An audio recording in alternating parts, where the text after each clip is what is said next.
gentlemen, the story you are about to hear is true. Only the names have been changed to protect the innocent. Fatima Cigarettes, best of all long cigarettes, brings you Dragnet.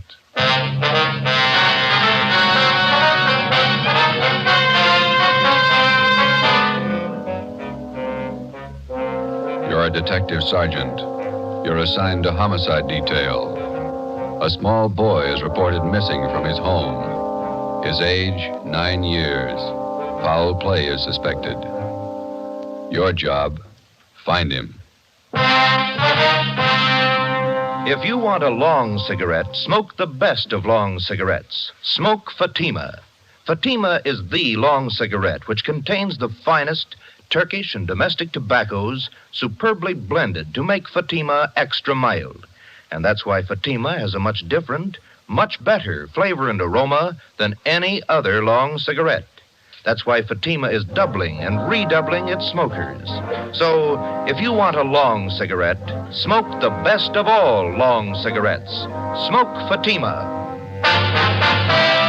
Dragnet, the documented drama of an actual crime. For the next 30 minutes, in cooperation with the Los Angeles Police Department, you will travel step by step on the side of the law through an actual case from official police files. From beginning to end, from crime to punishment, Dragnet is the story of your police force in action. It was Thursday, December 22nd. It was cold in Los Angeles. We were working the night watch out of homicide. My partner's Ben Romero. The boss is Thad Brown, chief of detectives. My name's Friday. I was on the way into work, and it was 3:55 p.m. when I got to room 42. Homicide. Hi, Joe. Ben, what's doing? Oh, pretty quiet. How's your mother? Well, that cold's still hanging on. Bad cough. Doc says it's nothing serious. My kid's got the same thing. Must be some kind of a virus going around. Yeah. Is that a new suit you got on? Oh, yeah. Ma figured I needed one. Let me see. Oh, yeah, that's a nice shade of blue. Where'd you get it? Quincy's down in South Fig. Look okay? Turn around. Oh, yeah, that's a good fit. Did you get all the reports on the Webster case yet? Yeah, all taken care of. Let me get it. Homicide, Friday. This is Levinson, Unit 113J.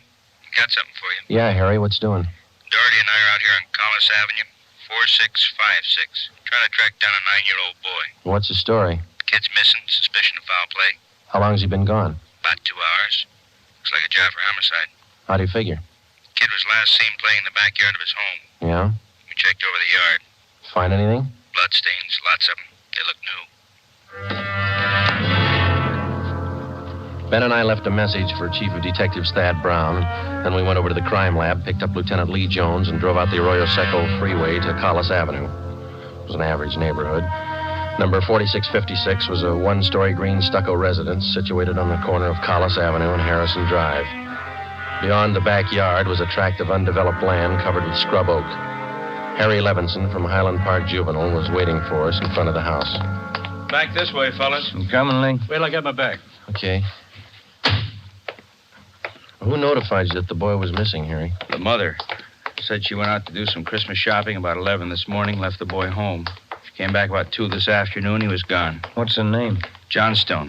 Kid's name is Stanley, 9 years old. Mm-hmm. Was this gate open like this when you got here? Oh, yeah, I haven't touched the thing. Here are the stains over here, Lieutenant Jones, along the edge of the walk, see? Yeah. Let me see. Quite a few stains, huh? Looks like it might be blood. I'll try some benzodine on these spots here. Yeah, there we are. See what happens? Where's the kid's mother now, Harry? In the house. Doherty's talking to her. Did you talk to any of the neighbors? People next door. One's on this side. They couldn't tell us anything. There it is, fellas. Yali? These spots I covered with benzodine. They're turning blue. Bloodstains, all right. Can't say definitely whether it's human or animal blood. Mm-hmm. You have to go back to the lab to run it through. Yeah, biological precipitin test. Hand me one of those glass vials from my bag, will you? Yeah. Okay, here you are. Thanks. Scrape some of these flakes off for a test. There we are. How soon can you tap the blood for us, Lee? Precipitin test won't run more than 20 minutes. It'll take 3 or 4 hours to run a blood grouping, though. That's it. Anything else you want to check? Levinson, anything else? Oh, right here, my handkerchief. Empty shell. That marker over there by the rose bush, That's where I found it. From a 22, huh? Yeah. Might tie in, might not. Mark it and dump it in this envelope, will you? Oh, yeah. Yeah. Joe. There you go. Did you get out a missing broadcast on the boy, Harry? Doherty did about half hour ago. Oh, here's a description here. Thank you. Mother know about the bloodstains? No, we didn't tell her. She's worried enough already. And she has no idea what might have happened to her boy. No more than we do. She checked all her friends, relatives. We're covering the neighborhood. No trace so far. Not much to go on. Bloodstains, empty cartridge. Could mean 100 things. Any ideas, Friday? Yeah, just one, and I don't like it.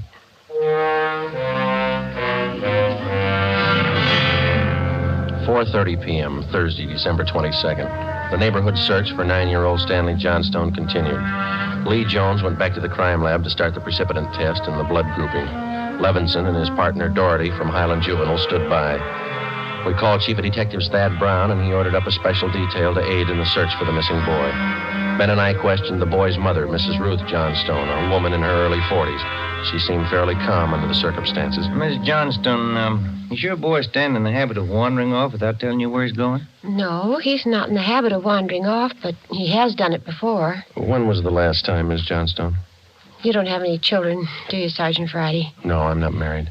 Well, there comes that time in every young boy's life when he feels that it's time to leave home, to go out on his own.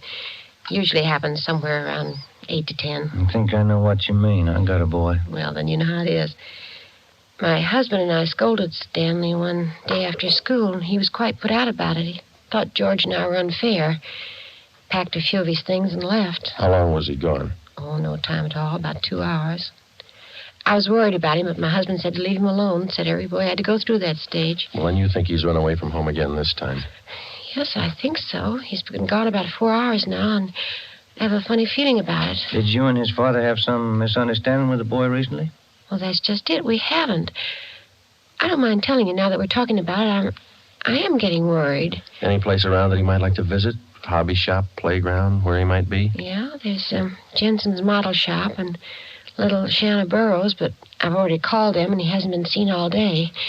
I called all his friends. They have no idea where he is either. We'd like a list of all his friends and the places that he was known to frequent. Oh, yeah? All right, I'll give them to you.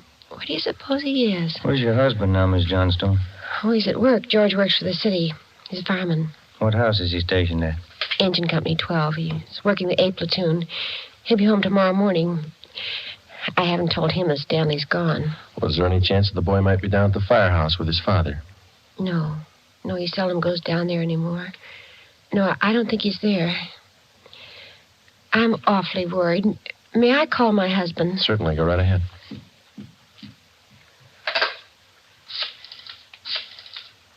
I know George will be worried. Stanley's been gone too long. Hello? May I speak with George Johnstone? This is Mrs. Johnstone. Thank you. I hate to call George at his work. Yes, ma'am. Does your husband own a gun? Yes, he does. What caliber, do you know? Well, it's a .45 automatic. He got it. George? This is Ruth. George, is Stanley down there with you by any chance? Oh. No, I can't find him anywhere. He hasn't been here when I came home from my shopping. There are 2 policemen here. No, I said there are 2 policemen here. Oh, no, dear. I'll call you if we don't find him soon. All right, dear. Yes, you too. Goodbye. Well, I didn't think he'd be with George. That .45, is that the only gun in the household? Well, yes. Why are you asking about guns? Has anything happened that you're not telling me about? No, ma'am. Just routine checking. We'll have to take a look at that .45, if you don't mind. Maybe I should tell you. We do have another gun in the house, but it's all wrapped up. George bought it for Stanley's Christmas present. May we see it, please? Well, yes. Will you have to unwrap it? Yes, I'm afraid so. Well, I think I can reach it. We had to hide it. Now, let me see. Oh, here's the paper it was wrapped in. Stanley must have found it. It's gone. See, here's the gift card and the box the gun came in, the rifle. Can I look at that box, ma'am? Thank you. How about it, Joe? .22 caliber. Thursday, December 22nd, 5:15 p.m. It was getting dark. The search for the missing boy continued. We checked the list of Stanley Johnstone's friends. None of them or their parents had any idea of his whereabouts. We talked with Levinson again. He had been in touch with the detail combing the neighborhood. They had found nothing. We went down to Collis Avenue and 10th Street, service station on the corner. 1 nickel, Joe? No, I got one. You watch for that, huh? Yeah. Okay.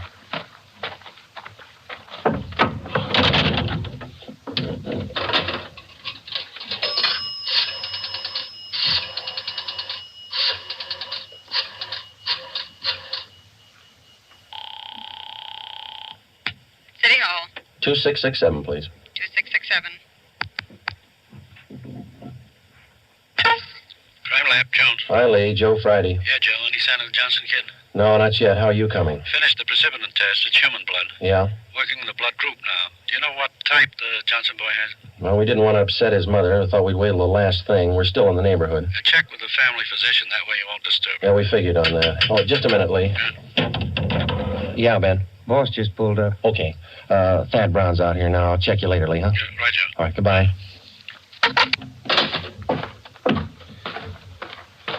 Gentlemen, how's it going? Just checked with Lee Jones. Yeah, I know. It's human blood. What do you think? We talked with the boy's mother, Miss Johnston. Found a gun missing. Yeah. Caliber's the same as the empty casing that Levinson found. 22. You said the gun was missing. Yeah, the Johnstones were going to give it to the boy as a Christmas present. They had it hidden, but it's gone now. Any idea who took it? Well, they left the Christmas wrapping behind. I think it was the kid. 22 rifle, huh? 9-year-old boy. When are they going to learn? First, it's carbide cannons on the 4th of July. The city issued ordinance after ordinance, but a few thousand kids around the country had to lose their eyes, fingers, hands before the parents gives us their full cooperation to outlaw them. I know what you mean. Sure you do. You and every other cop in the country became the heavies trying to clamp down on them. It's always the same story. This time it's guns for Christmas. I know what you're thinking, but we're not sure yet. Listen, Friday, there's a city ordinance against giving a gun to a kid. You know that? Yes, I know that. There's a missing boy and a missing gun. There's blood on the ground and an empty shell. That's enough for me. We're going to stay with it. Something's got to break. Yeah. I hope it's not the hearts of that kid's parents. Oh, hi, Chief. I've been looking for you, Friday. What do you got, Harry? Found the gun. New 22 rifle. Strong smell of cordite. I'd say it's been recently fired. Where'd you find it, Levinson? Back up there in that scrub oak, up behind the Johnston house. Mrs. Johnstone identified it. Buckley took it down to the crime lab. Thanks, Harry. Is Miss Johnston okay? Pretty sick now. Kilby came up with something else. What's that? There's another one missing. An 8-year-old boy. 6:30 p.m. We talked with Officer Kilby about the other missing boy. He told us that his name was Stephen Morheim, 8 years old. His family had just moved into the neighborhood, and it seemed that no one besides the Morheim family knew that the boys played together. Mrs. Morheim told us that Stephen told her that he was going out to play and that he'd be home by 6 o'clock for dinner. She told us that he was an unusually prompt boy and almost never overstayed his playtime. We got a description of the Morheim boy and put out a missing broadcast. We called the Johnstones' family doctor. He told us that Stanley's blood was type O. At 7 p.m., we talked again with Mrs. John Morheim. Are you sure Mrs. Johnstone doesn't know where the boys are? She has no idea, Miss Morheim. This is terrible. It's just awful. I feel there's more to this thing. Something you're not telling me. Well, there's no use to upset you until we know a few things for sure. And you are holding back something. Now, please try not to worry, Miss Morheim. There are certain questions we'll have to ask, routine questions in any kind of investigation. Is there anything else you want to know? Yes, ma'am. What is your boy's blood type? That's a funny question. Do you think anything's happened to him? Have you found him and you're not telling me? No, ma'am, we haven't found him. We don't think anything's happened to him. His blood type. Yes, ma'am. I think I have it written down in Stevie's baby book. Yes, here it is. It's type O. Thank you. I wonder if I might use your phone, please. Yes, of course. It's in the hall. I'll be right back, Ben. Yeah, okay.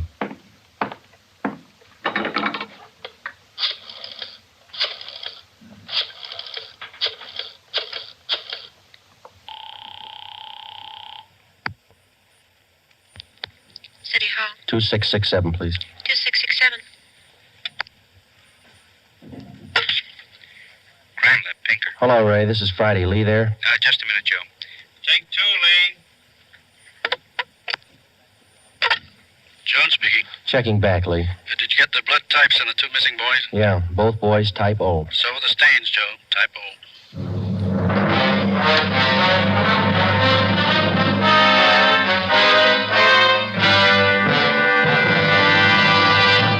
are listening to Dragnet for the solution to an actual case from official police files.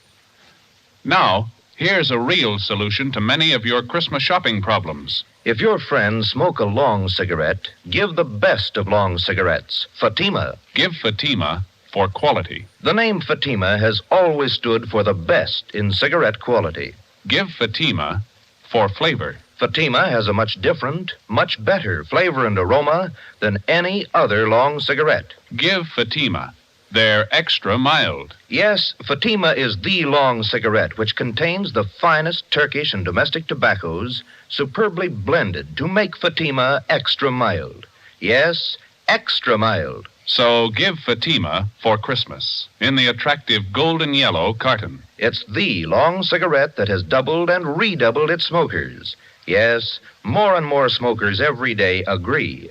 Fatima is the best of all long cigarettes. 8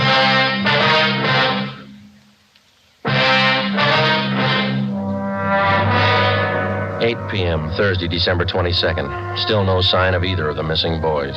Chief of Detectives Thad Brown went back to headquarters to direct the search from there.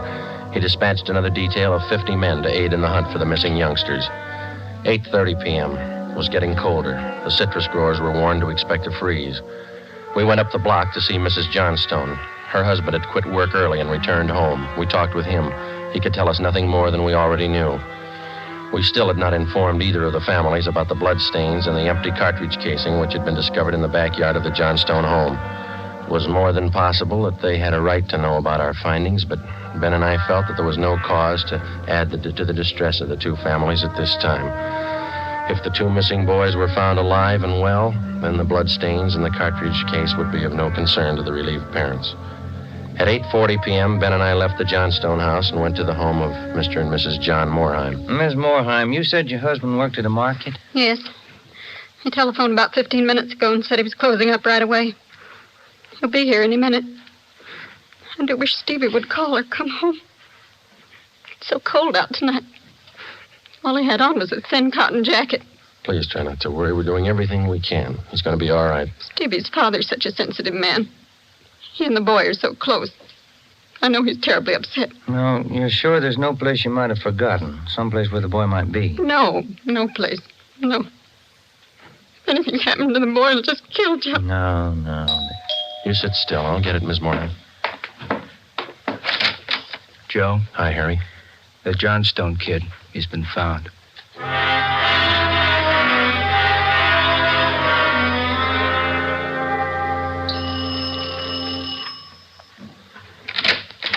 Oh, he's home, Sergeant. He's come home. Thank God he's all right. Where's he been? Did he tell you? No, he didn't. His clothes were all dirty, and he's acting strange. I've never seen him like this. How do you mean, Miss Johnson? Well, he just came in the front door and said, "Hello, Mom," and then he sat down in a chair and stared at the floor. He won't talk to his father or me. Do you mind if I talk to him? No, go ahead. I asked him about the little Moorheim boy, and he wouldn't tell me a thing. Where is he now? In the living room. Looks all right. Yes. Son, this is a police officer. He wants to talk to you. Now, don't be afraid, dear. He only wants to ask you some questions. Son. You see, Sergeant? Stanley, come on, look at me, son. Get your head up, youngster. Come on, now that's better. I had your mother pretty worried, you know that? You want to tell us where you've been? I wish you'd try to get him to eat a little something. Do you hear that, son? Want something to eat? Stanley, there's another little boy up the street who hasn't come home. Do you know where he is? His father and mother are worried about him, too, just like your folks were. You've got to help us find him, son. I killed him. I killed Steve with the .22. We were only playing. But I killed him. How do you know you killed him? Maybe he's only hurt. Now, isn't that it? No, he's dead. I know he's dead. The gun went off. We forgot we put bullets in there. Where is he, Stanley? I hid him. I was scared. I didn't want anybody to find him. Where did you hide him, son? In a cave up on the hill. I didn't mean it. It was my pal. You want to show us where, son? Yes, I'll show you. Please don't send me to jail. 9:15 p.m., Thursday, December 22nd. 9-year-old Stanley Johnstone led the way up the hill behind the backyard of his home. He showed us the wagon he moved the body in. His father came along with us. About 50 feet from the crest of the hill, the boy pointed to a thicket of scrub oak. There we found a small cave holding the body of Stephen Morheim. There was a single bullet wound in his chest just below his heart. He was dead. We covered the body. Stanley, how did it happen? I knew my folks were going to give me the gun for Christmas. I knew where it was, and I got it.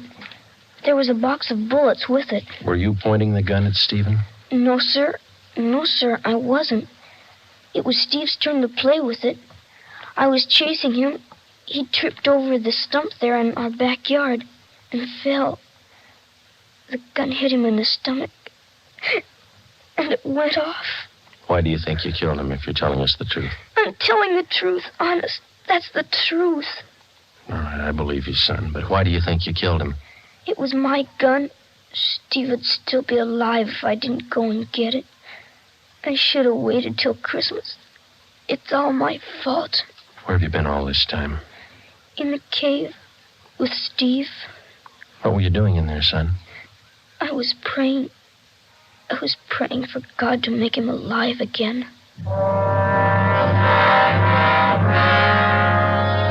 After a thorough investigation, Ben and I were convinced that the shooting of Stephen Morheim was accidental.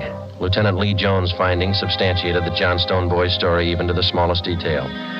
We put in a call to the coroner's office and acquainted him with the facts.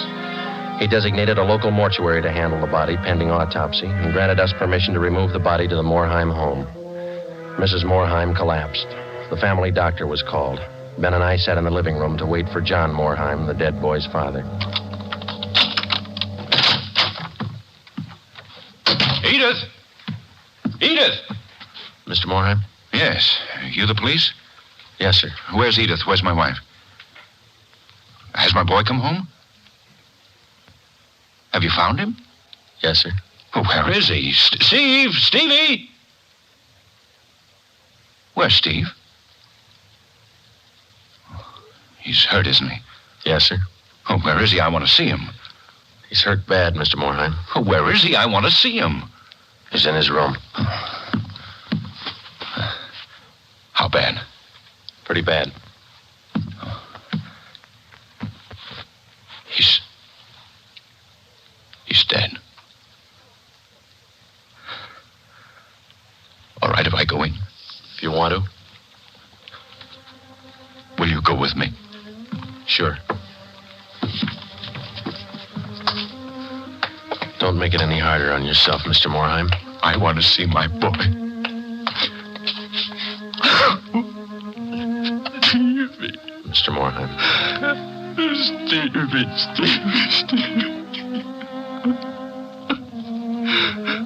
Listen to me, son. We've got you a lot of nice things for Christmas. Everything you wanted. I got you the 3 new cars for the train. The one with the searchlight is really works.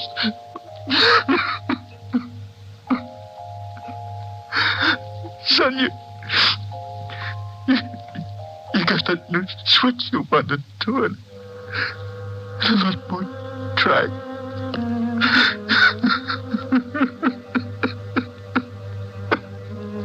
Oh, Steve. No, you can have a big layout. You know that new baseball that you saw? Well, I got it for you. Steve. That cowboy outfit you wanted, I got that too. Mr. Morheim. Come on, Joe.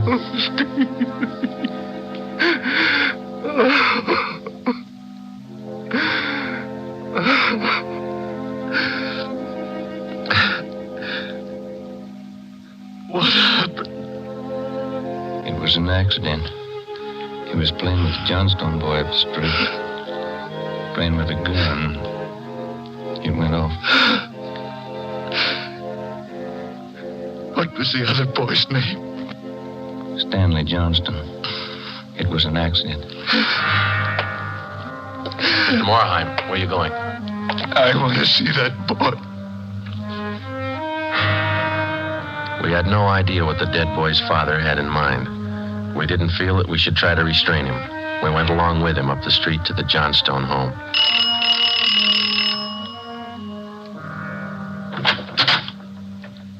I'm Stevie's father.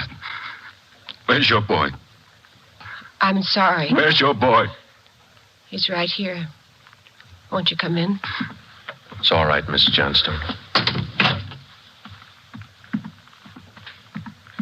You the boy that was with Stevie? Yes, sir. What's your name? Stanley. Stanley. I know it wasn't your fault, Stanley. I wonder if you'd do something for me. Yes, sir. I've got a lot of nice presents for Stevie. I know he'd want you to have them. I want to give them to you. Christmas Eve. Mom? I think that would be a fine idea, son. Come on, Ben.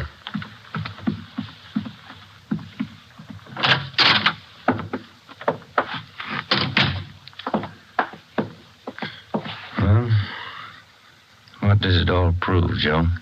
You don't give a kid a gun for Christmas.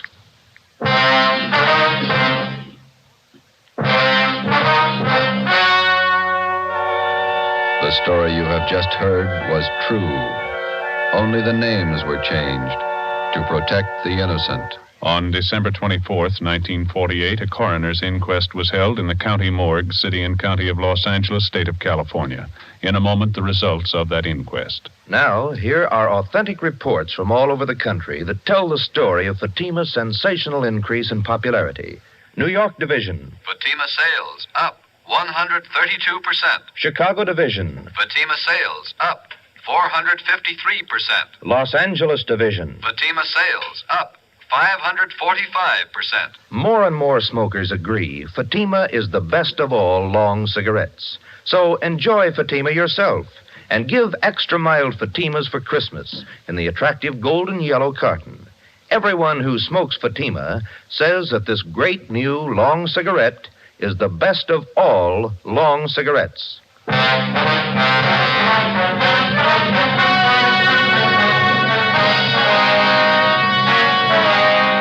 At the coroner's inquest, it was officially recorded that Stephen Morheim's death was the result of an accident. Stanley Johnstone, age 9, was absolved of any legal responsibility for his friend's death.